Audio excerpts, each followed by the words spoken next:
What's going on, YouTube? Today was just kind of pondering and thinking about a few things, and one thing that popped in my mind was, so I live in Minnesota. I'm from Canada, but I live in Minnesota, and I think it happens every year. Every year we get this warm spell. We get this, and what's warm for a Minnesotan after coming out of a long winter. So last week we had, or this week we had a few days of 40 to 50 degree weather, and to me and other Minnesotans, that is gold. People were outside in t-shirts and shorts and not wearing jackets, and all the snow melted so you could see the grass, see the green, the roads were dry, and you get this kind of thought of that's it, and you let your guard down. And I let my fucking guard down, because even though we have the weather app, you can always look at the weather app and see what's going on and understand what's coming for the future, right? But part of you doesn't want to believe it. Like, no, it's super nice right now.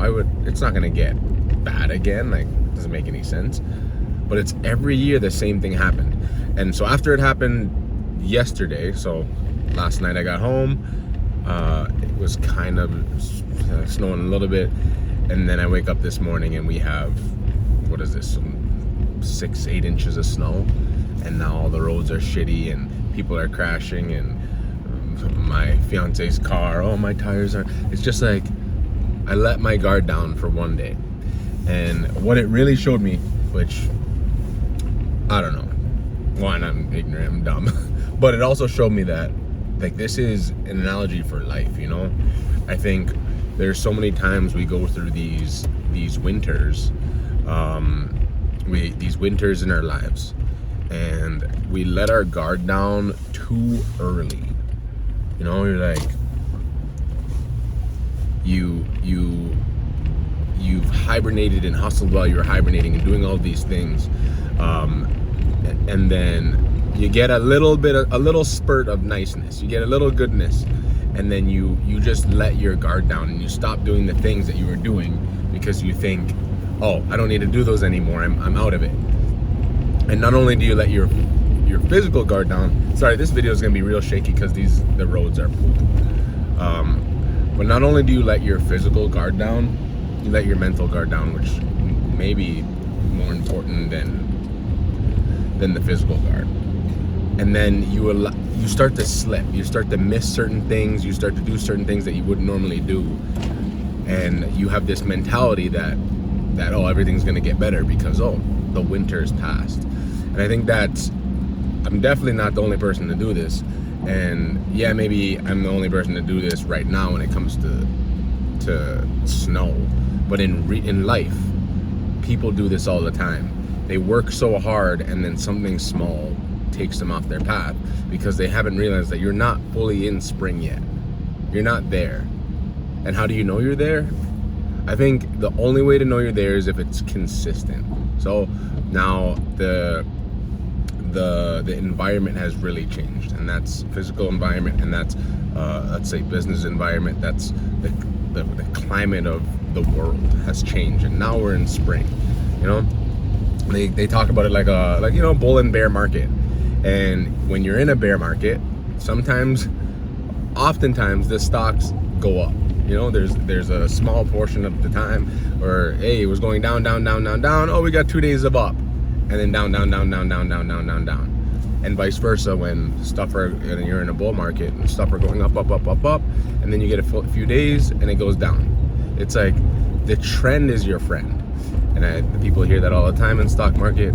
The trend is your friend, and don't go against the trend. And that's something I did mentally, went against the trend, but it's like, it's really driving that deep into your brain that you should only, and that's not fair, I can say, yes I can, I don't care, you should only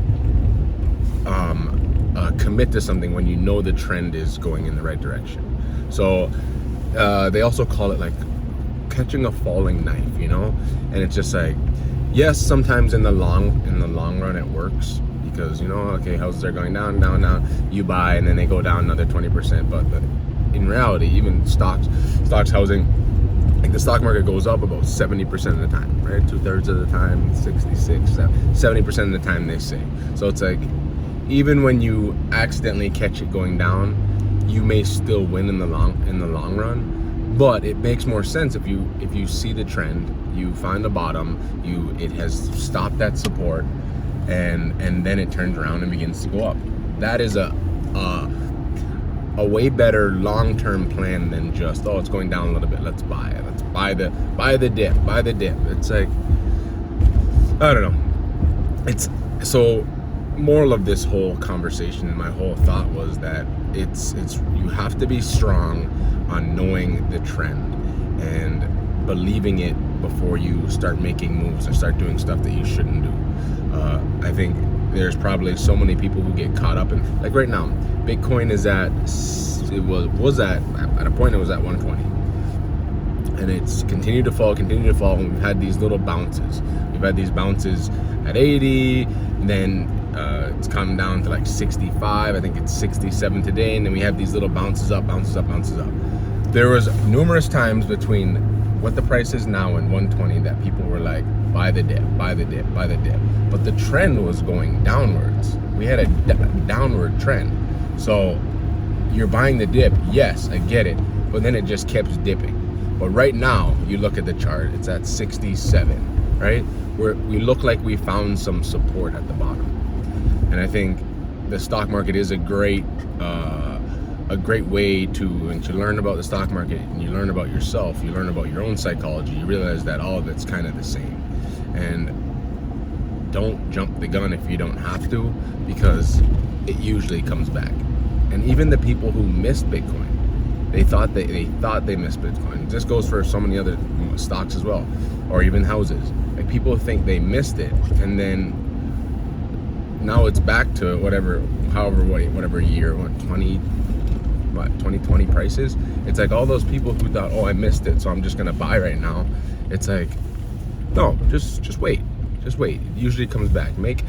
You don't make your money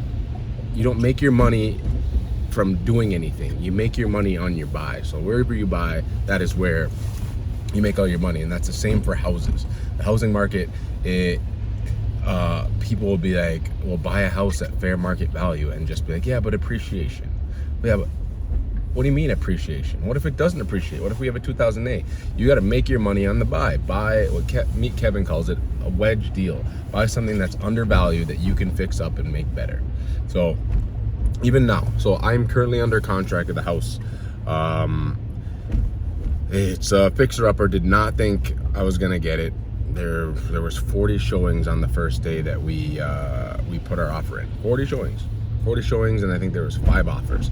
And even before we put our offer in, it was like, I told my realtor, and we were talking, and just like, yeah, the winning offer may be the losing party, just because they probably went too high. And it was listed at 210, and we got it under contract for 230. We went 20 over, but ARV 350, 380, right? And it's like, if we do nothing else right now, well, we got to close it first and close in March. But if we do nothing else right now and close this deal, we've already made money. There's money in the deal, right?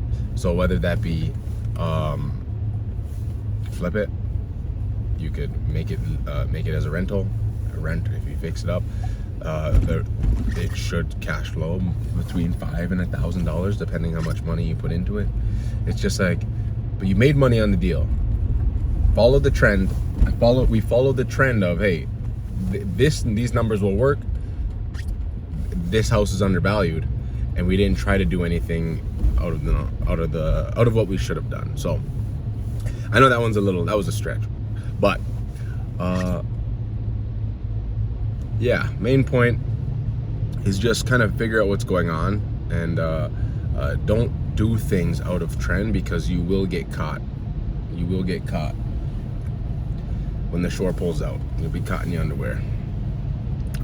Thank you for listening to this video if you got this far.